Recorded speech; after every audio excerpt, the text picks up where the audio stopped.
is Melanie. If you're new here, welcome. So today I wanted to talk about finding a job and job searching when you have like little experience, or if you've come out of college and you weren't one of those children that went on the job searching apps and were looking advocately, frequently looking while in college because college takes up a lot of time. I'm trying to find a job right in college, like being in classes and trying to find a job just seems ridiculous, but it is what it is. Um, so I have tips for you guys as I am in this process now, and trust me when I say it is much more of a headache than you would think it is, and there are a lot of do's and don'ts that I've just learned. Um, I've been applying. I've been actually applying since May, um, but consistently I've been applying probably like mid July or so. So that's just a little background. And I'm applying for entry level stuff if anyone is curious.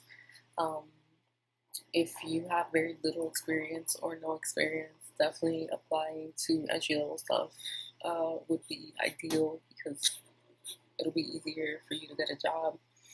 Um, preventative stuff would be like get a job while you're in college, or if you just have the connects, then you have the connects. But not everyone is connected like that, or is as people friendly, or they don't pick majors that are like, you can get a job right out of college, or like you can find a job very easily. Um, so yeah, the first thing I would say is definitely ask. LinkedIn is your best friend, not only to search for jobs, but to talk to um, HRs and like companies and people in companies that you want to work for.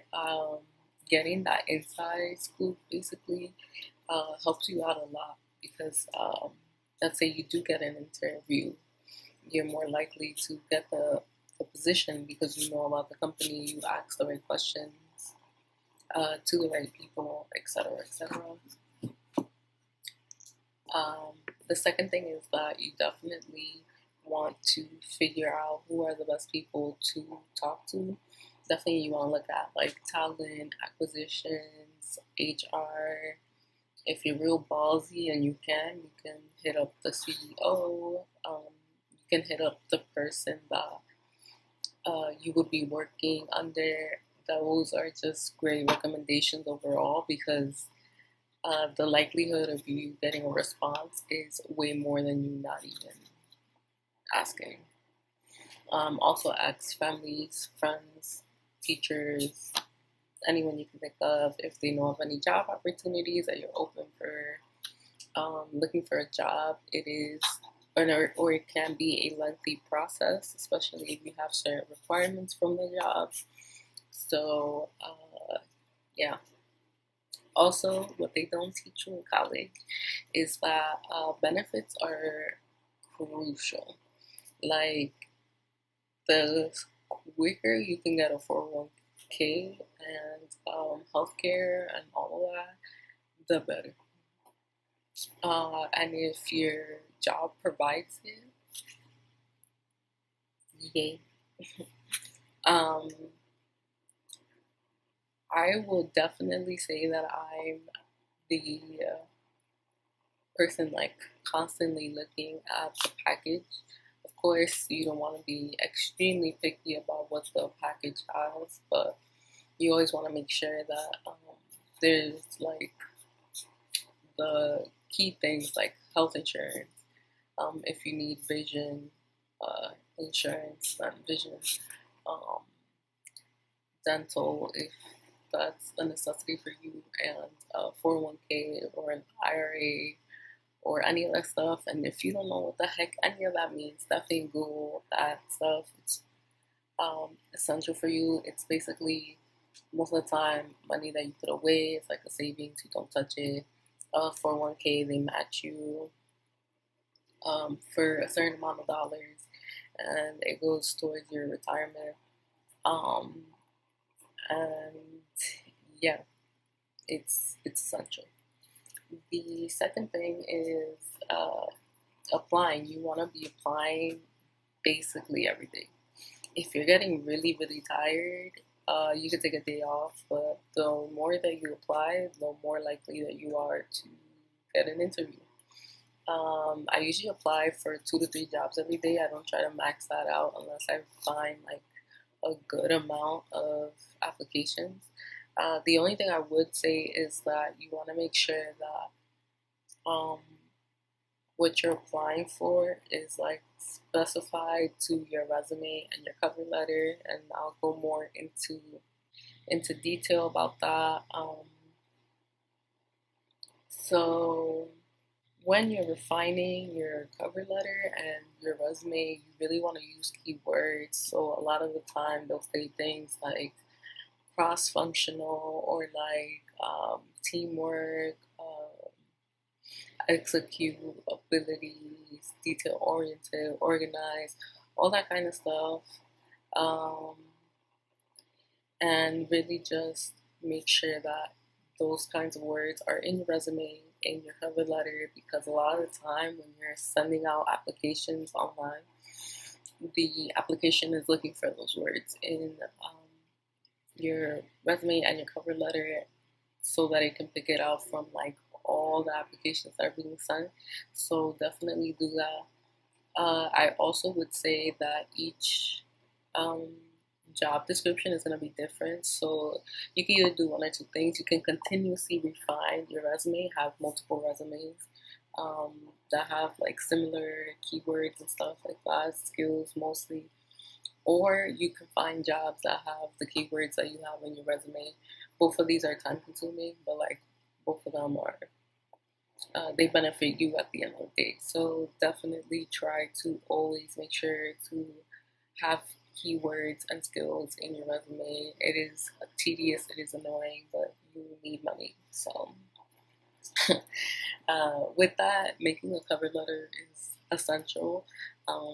It's not necessarily essential if you know someone. If you know someone in the job, you can just provide any crappy cover letter. I wouldn't say crappy because sometimes they're looking at your writing skills, which is why it's so important to have very good writing skills because they might ask for a writing sample or um, for cover letter purposes, they're looking at your writing most of the time. Not only your skills, but how do you write. So for me at least, I always try to refine my cover letter. My cover letter is not completely like the standard cover letters. Um, it is a little bit tweaked because if you think about it, these HRs and talent acquisitionists are going through hundreds and hundreds of cover letters. So you have to do something to make it stick out. I also have my resume in a very like modern format that I did myself because again you want to stick out of the whole group, and if they're seeing the same white blank resume, you know, it's the fact that they will remember you is very slim, which is why it's also very important for you to also be in LinkedIn and connect with some of the HR and talent acquisitionists, because they see your name and they see that you applied for a certain job, or you tell them that you have applied for a certain job, then they're more likely to pick you out and be like, oh, let's try to get her or him into an interview. So the last point that I want to make is to be persistent. Be persistent in applying for jobs, but also be persistent in just making sure that you have your connections, that you are responding on a timely manner, that you're looking at your emails constantly, just making sure that all your information is correct. Also, You don't really want to be making too many mistakes, and you also just want to keep a good flow of karma. I don't know. You just don't want to get on their bad side. Um, like I said, these things do take time. The earlier you can start applying, the better, because processes usually take anywhere from like a week to a month to like 3 weeks to like 3 months to even 6 months, because sometimes they keep your information on file. So definitely, most definitely, make sure that you're consistently applying. Apply as early as possible. Continue to apply. Um, and I think the last point that I'm just gonna make is that, there's a lot of patience that comes with job searching. Um, Trust me, there were many times where I just wanted to slam my chair into the wall. Because it is frustrating when um, you're constantly applying for jobs and like no one hits you back up, or like no one's even remotely telling you what's happening. A lot of these jobs again have hundreds of applicants, and a lot of the time they don't have the time or capacity to send back emails to people saying that they weren't selected. So if it's been 2 weeks and you really, really want the job and you haven't heard back, you could definitely hit them up. Like I said, the process usually varies between companies and people and how many HR people they have. So it could take a really long time. Like it could take over a month to just do the first round of interviews. Like it all depends. But yeah, just continue to be consistent and hitting them up. And it's not a bothersome for them.